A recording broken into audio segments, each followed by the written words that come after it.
Welcome to एग्जामपीडिया। आज है 26 मई 2020 और 26 मई 2020 से करंट अफेयर्स के जितने भी इंपॉर्टेंट क्वेश्चन हैं उन्हें हम इस वीडियो में डिस्कस करेंगे। तो चलिए शुरू करते हैं। पहला क्वेश्चन, हाल ही में किस राज्य सरकार ने एमएसएमई क्षेत्र को पुनर्जीवित करने के लिए रीस्टार्ट पैकेज को शुरू किया है? तो इसका सही आंसर है बी, आंध्र प्रदेश सरकार ने। तो अभी आंध्र प्रदेश सरकार ने राज्य के एमएसएमई क्षेत्र को पुनर्जीवित करने के लिए 1110 करोड़ रुपए के रीस्टार्ट पैकेज को शुरू किया गया है, जिसकी पहली किस्त 450 करोड़ रुपए की जारी कर दी गई है, जिससे 98,000 इकाइयों को लाभ पहुंचेगा। ये इकाइयां लगभग राज्य के 10 लाख से अधिक लोगों को रोजगार देती हैं, जिन्हें लॉकडाउन के कारण कई समस्याओं का सामना करना पड़ा था। और इसके साथ ही 200 करोड़ रुपए कम ब्याज दर पर एमएसएमई क्षेत्र को दिया जाएगा। अब यहाँ आंध्र प्रदेश की बात हुई है, तो ये रहा आंध्र प्रदेश का मैप। इसकी कैपिटल है अमरावती और भारत का 25वां हाई कोर्ट भी यहीं पर खोला गया है, जिसके चीफ जस्टिस हैं जेके महेश्वरी। इसके मुख्यमंत्री हैं जगन मोहन रेड्डी, गवर्नर हैं विश्वभूषण हरिचंदन। और आंध्र प्रदेश सरकार ने लॉकडाउन के समय दवाइयों की होम डिलीवरी के लिए कोविड फार्मा एप्लीकेशन को लॉन्च किया था और किसानों की कृषि जरूरतों पर निगरानी रखने के लिए CMAPP एप्लीकेशन को भी आंध्र प्रदेश सरकार ने ही लॉन्च किया है। इसके अलावा चुनावी भ्रष्टाचार पर रोक लगाने के लिए निगाह एप्लीकेशन को लॉन्च किया गया है और आंध्र प्रदेश में ही भोगापुरम हवाई अड्डा को भी बनाया जाएगा। तो आप इसे भी जरूर याद रखिए। अब आगे बढ़ते हैं। हाल ही में राइट्स ने भारतीय रेलवे स्टेशन के विकास में कितनी हिस्सेदारी खरीदने के लिए एक समझौता किया है? तो इसका सही आंसर है बी, 24%।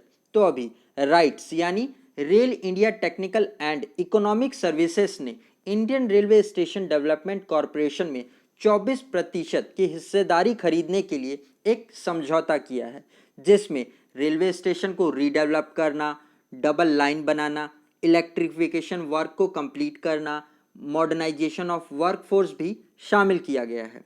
अब राइट्स लिमिटेड के बारे में जान लेते हैं। तो इसकी फुल फॉर्म है rail India technical and economic services. इसकी स्थापना 1974 में की गई थी। इसका हेडक्वार्टर गुड़गांव हरियाणा में है। इसके MD CEO हैं राजीव मल्होत्रा। तो आप इनका भी नाम जरूर याद रखिएगा। और गाइज, अगर ये वीडियो आपको अच्छा लग रहा है और आपके आने वाले एग्जाम के लिए हेल्पफुल है, तो इसे लाइक और अपने फ्रेंड्स के साथ शेयर जरूर किया करिए। और अगर आप इस वीडियो को पहली बार देख रहे हैं तो इस चैनल को सब्सक्राइब जरूर कर लीजिएगा आने वाली वीडियोस के नोटिफिकेशन के लिए। अब आगे बढ़ते हैं। हाल ही में किस बैंक ने वरिष्ठ नागरिकों के लिए स्वर्ण वर्ष FD योजना को शुरू किया है? तो इसका सही आंसर है सी, ICICI बैंक ने। तो अभी प्राइवेट सेक्टर की ICICI बैंक ने विशेष रूप से वरिष्ठ नागरिकों के लिए गोल्डन ईयर्स FD स्कीम को शुरू किया है, जिसमें 2 करोड़ रुपए तक जमा करने पर पूंजी पर 6.55 ब्याज दर दिया जाएगा। अब दूसरे ऑप्शंस भी देख लेते हैं। तो A, SBI ने अभी वरिष्ठ नागरिकों के लिए SBI we care deposit scheme को शुरू किया था। B, HDFC ने अभी वरिष्ठ नागरिकों के लिए सीनियर सिटीजन केयर FD को शुरू किया है। अब ICICI के बारे में जान लेते हैं। तो इसकी स्थापना 1994 में की गई थी। इसका हेडक्वार्टर मुंबई में है और इसके MD CEO हैं संदीप बख्शी। तो आप इनका भी नाम जरूर याद रखिएगा। अब आगे बढ़ते हैं। निम्नलिखित में से किसने ऑफलाइन खुदरा विक्रेताओं को डिजिटल प्लेटफॉर्म पर ले जाने के लिए फेसबुक के साथ समझौता किया है? तो इसका सही आंसर है सी, सैमसंग ने। तो अभी सैमसंग ने इंस्टाग्राम और व्हाट्सएप जैसे डिजिटल प्लेटफॉर्म पर ऑफलाइन खुदरा विक्रेताओं को ले जाने के लिए फेसबुक के साथ समझौता किया है, जिसमें दोनों कंपनियों ने अभी तक 800 से अधिक ऑफलाइन खुदरा विक्रेताओं को ट्रेंड किया है। अब फेसबुक के बारे में जान लेते हैं। तो इसकी स्थापना 2004 में की गई थी। इसका हेडक्वार्टर कैलिफोर्निया यूनाइटेड स्टेट्स में है। इसके फाउंडर हैं मार्क जुकरबर्ग। और अभी फेसबुक ने मूवेबल इमेज बनाने वाली कंपनी गिफी को खरीद लिया है। अब सैमसंग के बारे में भी जान लेते हैं। तो ये एक साउथ कोरियन कंपनी है जिसका हेडक्वार्टर सियोल साउथ कोरिया में है और इसके चेयरमैन हैं ली कुन ही। तो आप इनका भी नाम याद रखिएगा। अब आगे बढ़ते हैं। हाल ही में किसने NBA UNDP भारत जैव विविधता संरक्षण इंटर्नशिप कार्यक्रम को लॉन्च किया है? तो इनका नाम है सी प्रकाश जावड़ेकर ने। तो अभी पर्यावरण, वन और जलवायु परिवर्तन मंत्री प्रकाश जावड़ेकर ने इंटरेस्टेड पोस्ट ग्रेजुएट स्टूडेंट्स के लिए NBA United nation development project करके भारत की जैव विविधता संरक्षण इंटर्नशिप प्रोग्राम को लॉन्च किया है, जिसमें आने वाले समय में जैव विविधता को बचाने के लिए क्या कार्यक्रम किए जाएं ये बताया जाएगा। इसके अलावा प्रकाश जावड़ेकर जी ने UNEP लुप्त प्रजाति अभियान का भी शुभारंभ किया है। तो आप इसे भी याद रखिएगा। अब आगे बढ़ते हैं।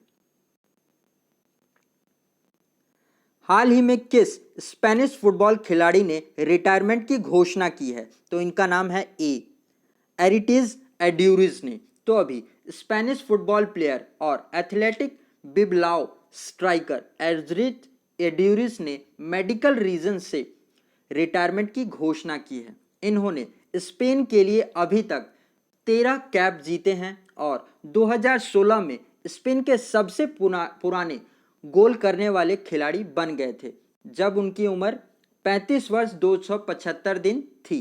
अब दूसरा ऑप्शन भी देख लेते हैं। तो बी जेमी हैम्पटन।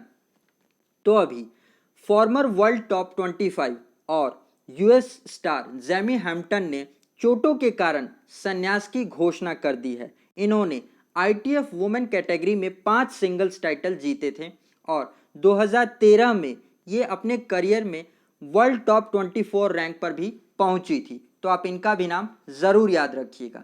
अब आगे बढ़ते हैं। निम्नलिखित में से किसने चौरमंडल इन्वेस्टमेंट कंपनी के साथ साझेदारी की घोषणा की है? तो इस कंपनी का नाम है बी मारुति सुजुकी ने।